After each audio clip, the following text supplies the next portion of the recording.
Vítejte v dílně Unimax, mé jméno je Tomáš Krásenský. Na tohle jsem se fakt těšil. Podle mě takovéhle pracovní centrum je snem snad každého chlapa, ať už kutila nebo profíka. Work Center, čili pracovní centrum nebo pracovní stanice, je už více než 40 let obchodní brand firmy Triton. Minule jsme si předvedli výběr elektrického nářadí této značky a tentokrát se podíváme na poslední přírůstek do řady univerzálních pracovních stolů zvaných Work Center. Podle výrobce jde už o 7. generaci, proto nese označení T2TV-X7. Pracovní centra Triton byla od počátku koncipována jako přenosné systémy, do kterých je možné připevnit ruční okružní pilu, horní frézku a případně další stroje v závislosti na doplňkovém příslušenství.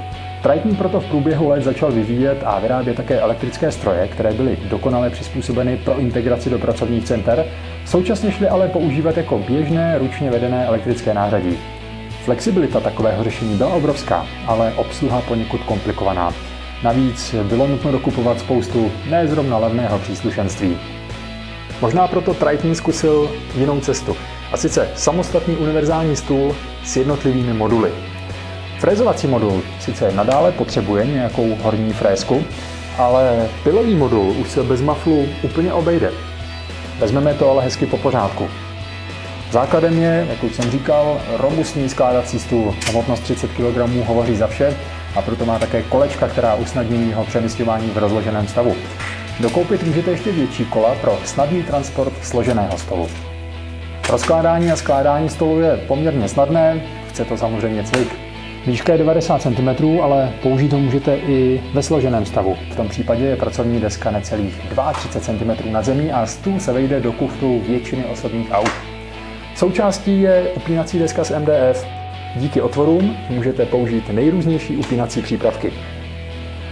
Pod stolní deskou je namontovaná zásuvka s bezpečnostním spínačem, který jde v případě potřeby nebo nouze vypnout i kolenem.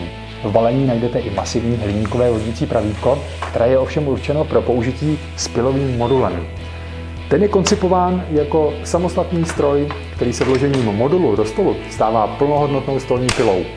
Sice už to není tak minimalistické řešení jako předchozí centra, která využívala přenosnou okružní pilu, ale zase výrazně vzrostl uživatelský komfort. Odpadá náročné nastavování maflu připevněného pod stolem. Bez speciálně uspůsobené pily Triton bylo přesné nastavení velmi obtížné. Pilový modul CS001 se ovládá jako běžná stolní pila. Nastavení hloubky řezu a nebo náklonu kotouče není žádný problém. Nechybějí ani nastavitelné dorazy pro pravý úhel a přesné skosení pod úhlem 45 stupňů.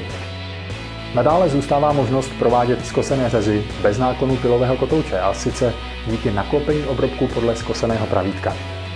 Pilový modul využívá vodících dážek v pracovním stole. Ty mají standardní šířku 3/4 palce, takže vedle dodaného úhlového vodítka můžete využít třeba své oblíbené vodítko z jiné stolní pily. To dodávané je multifunkční. Bez nutnosti přestavování můžete dělat řezy pod úhlem 90 i 45 stupňů a můžete ho použít i místo přítlačného hřebenu. U dřívějších pracovních center Triton se dal pilový modul obrátit vzhůru nohama a díky pojezdu se dal použít podobně jako pokosová pila. V novém systému tuto funkci částečně nahrazuje tzv. Projektová pila PS001. Primárně je určena pro podlaháře pracující s laminovanou krytinou anebo menšími dřevěnými dílci do tloušťky 22 mm. Pilový kotouč má totiž průměr jen 127 a vrtání 17 mm. Modul je díky své konstrukci použitelný nejen v pracovním centru, ale také samostatně. Právě při práci s podlahovými krytinami tak odpadá neustálé vstávání k vysoko umístěnému stroji. Projektová pila pracuje ve dvou režimech. U příčných řezů je obrobek napevno a pohybuje se pila. Při podélném řezání se pila zajistí a pohybuje se obrobkem. Posledním modulem je frézovací stůl RT001. Frézovací stolky pro horní frézky jsou tradiční součástí pracovních center Triton a tahle generace je dotažena skoro k dokonalosti. Základem je deska z MDF laminovaná kvůli nízkému tření. Plechová vložka dovoluje připevnění libovolné horní frézky, ale nejjednodušší je pochopitelně integrace strojů stejnojmenné značky. Pro ně jsou tu totiž předvrtané otvory a využívají unikátního bajonetového systému horních frézek Triton. Ty jsou navíc vybavené mikroposuvem s možností ovládání kličkou, která je ke každé frézce přiložena, a ve stolku je pro ní odpovídající otvor. Obsluhu také významně ulehčuje automatická adaptace vřetena. Perfektní přesnost frézování zaručuje pravítko ze stabilního hliníkového profilu, možnost jeho nastavování mikroposuvem a také 4 přítlačné hřebeny. Vodící desku na výstupu můžete posunout v určité náběhové o 0,5 až 2 mm pomocí distančních lišt a stolek pak využít pro srovnání hran jako na hoblovce.